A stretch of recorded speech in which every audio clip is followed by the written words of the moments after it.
Hey guys, thanks for watching Simon Says. I played a game this week and I fell in love with it. And it's called Ori and the Blind Forest.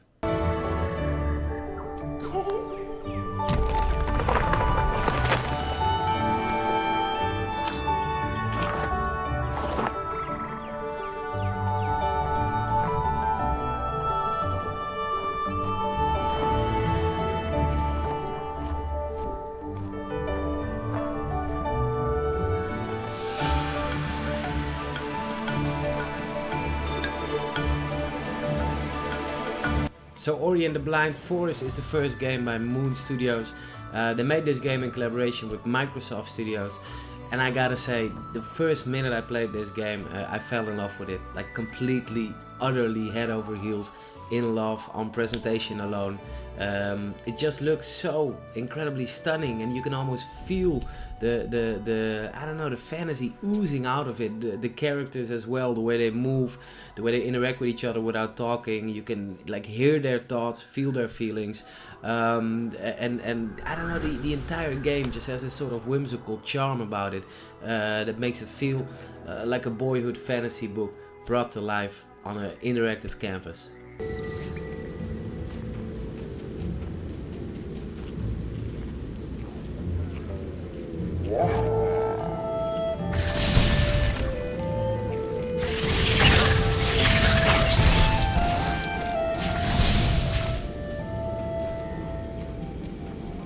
I gotta be honest here, these games also kind of bring out the cynic in me, you know. We've seen it before, 2D gameplay, like an arty-farty world, looks stunning, and then you start playing it, and it's short, or it's shallow and short. Well, luckily for Ori and the Blind Forest, it has a prologue that, I don't know, it's kind of reminiscent of the first little video in the Pixar movie Up. You know, it's pretty emotionally gripping, and then you start playing it, and your cynic's released. And you can be cynical all you want, but it's too late by then, because then you figured out this isn't a shallow product. No, this is a gruesomely hard, deep Metroidvania game that's actually right up there with the best of them.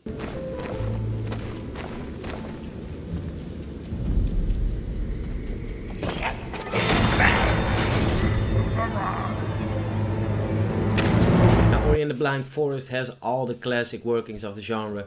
The world is open, but you'll go down plenty of paths just to find out you can't scale an obstacle. You know, there's a high wall or a jump you can't make or anything.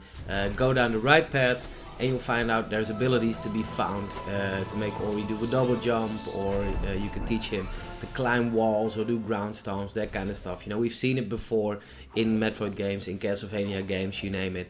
And after you get those abilities, you travel back down the path you came from, and you can finally collect all the shiny little materials that you need to upgrade abilities or give Ori extra powers, that kind of stuff. Now, Ori and the Blind Forest might take all the right cues from the games that paved the way for it in the genre, but it also does its best to stand out. You know, there's the presentation, of course, but also crazy, difficult, beautiful, delicious platforming, and a pretty powerful story. You know, you set out as Ori, he's a playful little creature with a pretty sad start in life, and he sets out to bring light back to the world that has lost it. And make no mistake, you know, this is not about that world or about restoring power. There's a save the world premise, but it's so much more than that, because behind that veil is like a bittersweet coming of age tale centered around Ori and his life, which, I don't know, man, it's gonna get to you. And besides the story, like I said, gameplay, tough as nails.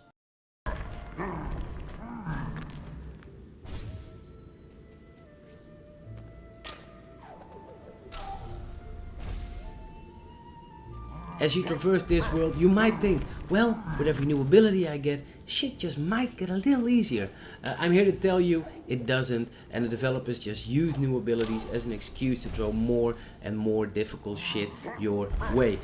Surviving enemies is one thing. They spit out multiple projectiles, vomit, proximity, explosive goo on your face. They'll scale walls or divide up into multiple new enemies, which are even harder to beat. But it's okay, they're survivable if you take your time. Which is a whole lot less survivable is the environment, which is brutal. It hates you, it wants to kill you, and it will succeed dozens and dozens of times with its little hazy paths and thorny bushes on all sides of crazy wall jumping puzzles.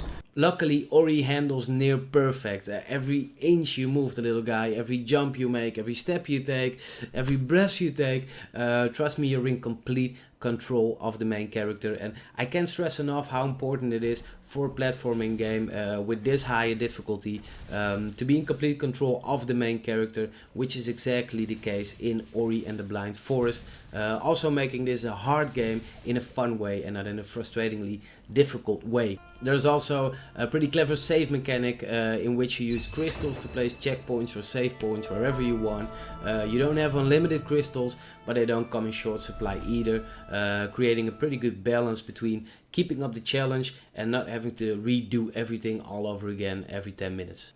Ultimately, with a whole range of movement and fighting abilities under your belt, you'll be zipping through this game like an expert player would zip through a bullet hell shooter. It doesn't get any easier, it doesn't get easy at all, to be fair, but it does get more fulfilling. And with every enemy you beat, with every puzzle you solve, you just get more invested in this world and its special characters and its big ass heart that you just want to hold on to for a long time. After the better part of 10 hours I finished the game, not on 100%, but I finished the story mode, and the cynic in me, you know, the cynic that I caged, was still trying to break free and looking for cracks in the dream, in the illusion, looking for places to point at and say, well, this game's not perfect because look at this or look at that, but he never got the chance because Ori and the Blind Forest is a perfectly made game without any cracks. You know, it doesn't reinvent the genre or it doesn't offer any true surprises, but everything it does with such grace and intelligence and perfection that it's not hard not to fall in love with this game. It's impossible not to fall in love with it. So, Ori and the Blind Forest, I'm just gonna come out and say it. I love you.